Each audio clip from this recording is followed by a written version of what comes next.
Hello everyone.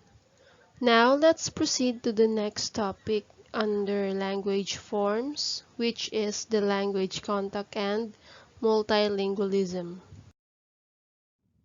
When we say language contact, it is the social and linguistic phenomenon by which speakers of different languages interact with one another, leading to a transfer of linguistic features. And And also, language contact often occurs along borders or as a result of migration. This study of language contact is called contact linguistics. It is when speakers of different languages interact closely. It is typical for their languages to influence each other. Language contact can occur at language borders between substratum languages or as the result of migration with an intrusive language acting as either a superstratum or a substratum. Language contact occurs in a variety of phenomena including borrowing, language convergence, and relaxification.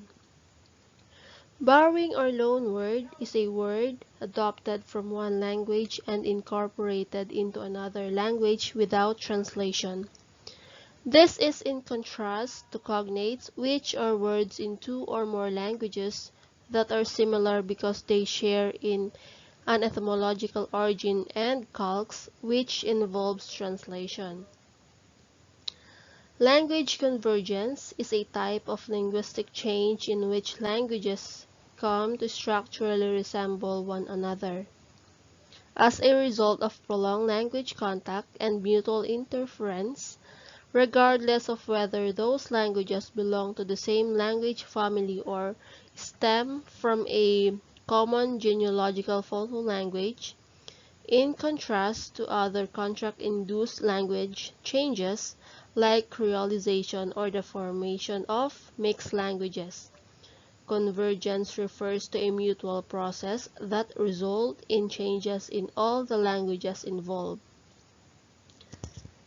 Last one is relaxification. Is a mechanism of language change by which one language changes much or all of its lexicon, including basic vocabulary, with the lexicon of another language without drastically changing the lexified language's grammar.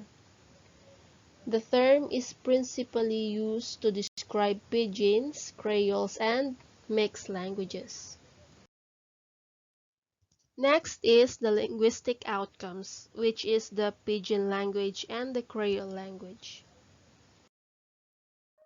Pidgin language arises in a setting where two or more people comes together for the purposes of trade.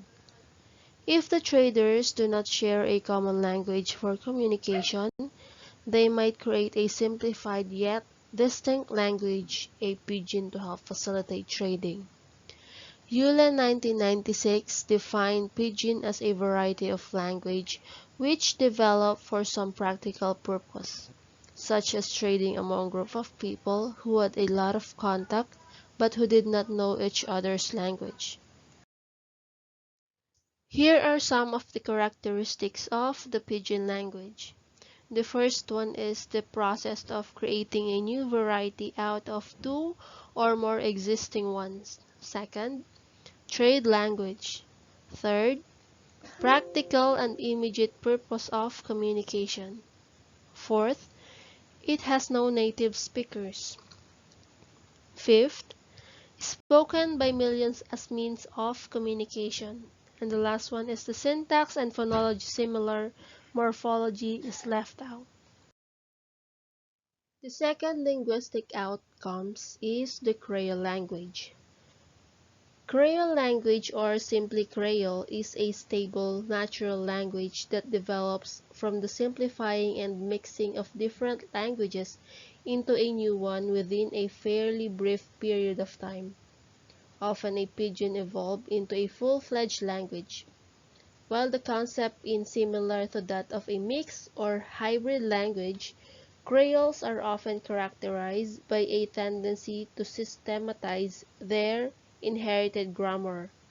Like any language, Creole are characterized by a consistent system of grammar, possess large stable vocabularies, and are acquired by children as their native language.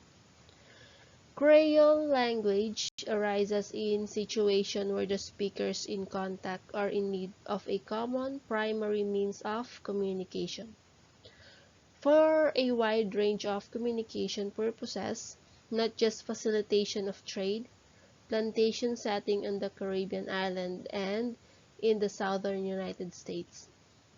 A large number of Africans speaking a multitude of mutually unintelligible native languages came together with a small number of Africans.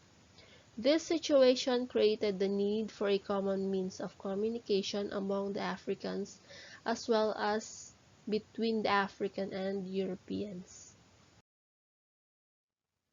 Here are some characteristics of the Creole language. The first one is it has native speakers. Second, expansion of phonology. The third, speech becomes faster. Fourth, it has no simple relationship to the usual standardized language with which it is associated.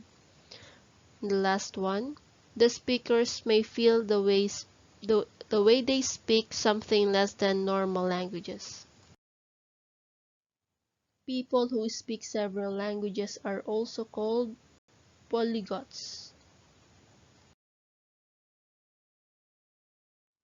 Multilingual speakers have acquired and maintained at least one language during childhood, the so-called first language or their native language.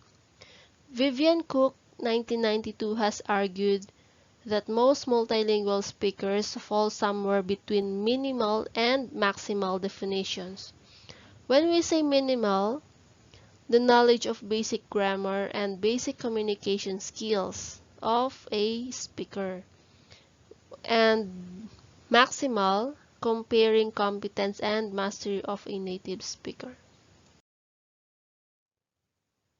The two types of multilingualism, the additive and the subtractive.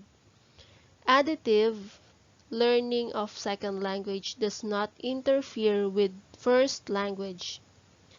English speakers in Quebec often learn French to upgrade business skills. Under the subtractive, learning of second language does interfere or replace with first language. Successive U.S. migrant generations eventually become monolingual English speakers. Here are some advantages being a multilingual speaker. The first one, promotes supertasking, which is a form of multitasking that allows people to switch from task to task without delays. Second, being multilingual allows for individual wisdom to develop, which means although there are numerous definitions of wisdom, people develop these traits because of their personal life experiences. People who are described as being old souls have extensive experiences that are unique compared to the average person in society. The third one is you can travel with more convenience because you can understand what others saying. Although one of the disadvantages of speaking multiple languages is an almost constant need to prove your nationality, being multilingual makes it a lot easier to travel around the world. You might be asked to speak in your home language or offer your passport as evidence when making your way through customs, but the benefits here almost always outweigh all the negatives. Knowing what you are ordering at a restaurant, asking for direction to a specific destination, or requesting a recommendation are all such easier when you can speak the local language instead of trying to use Google Translation. And the fourth,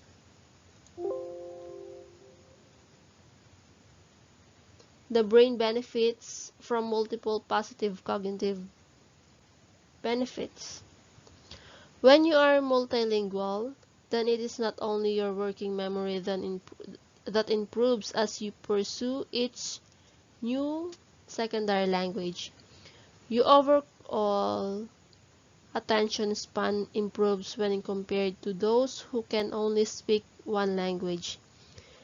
There is even a lower risk of experiencing a stroke if you can speak at least two languages instead of being monolingual.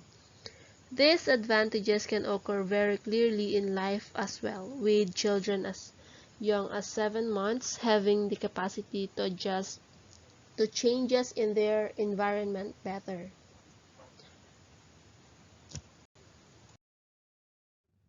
If there are some advantages being a multilingual speaker, here are also some disadvantages being a multilingual speakers. The first one is you might struggle to get along in multilingual societies. When you can speak multiple languages fluently, the monolingual societies will often group your ability into the overall conversation of immigration.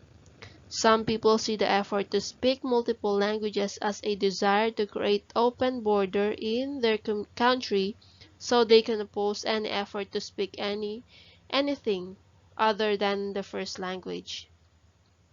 The next one, there might be a lack of skilled educator in your community. If you do not have internet access at home or your connection is slow, then you might find yourself forced to rely on local instructors who can help you to begin learning a new language. In, in many of today's small towns, this is a resource that is not available. If no one in your family is bilingual or multilingual either, they may not have any other option available to start the learning process. The third one, it requires a complete immersion in the language to be effective. Children often learn multiple languages quickly because they have not yet had the opportunity to establish a definition of normal for their primary language.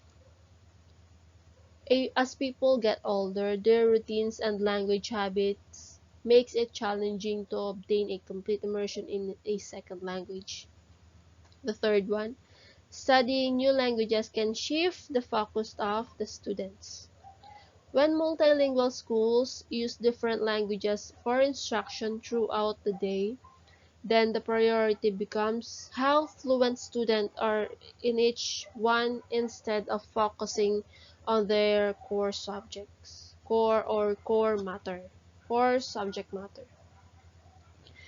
The last one, multilingualism can lead to a fewer relationship. People who speak multiple languages are often regarded in a different light by society in general. It is not unusual for people who can speak more than a dozen languages to be placed on a pedestal for this accomplishment. It is not unusual for students who are enrolled in multilingual programs to find themselves only making friends with others who are in the same class as they are. You will receive more exposure different cultures when you pursue multilingualism, but it can sometimes come at the cost of forming relationship with the other people. And that is my topic. I hope you understand, and let's continue the topic next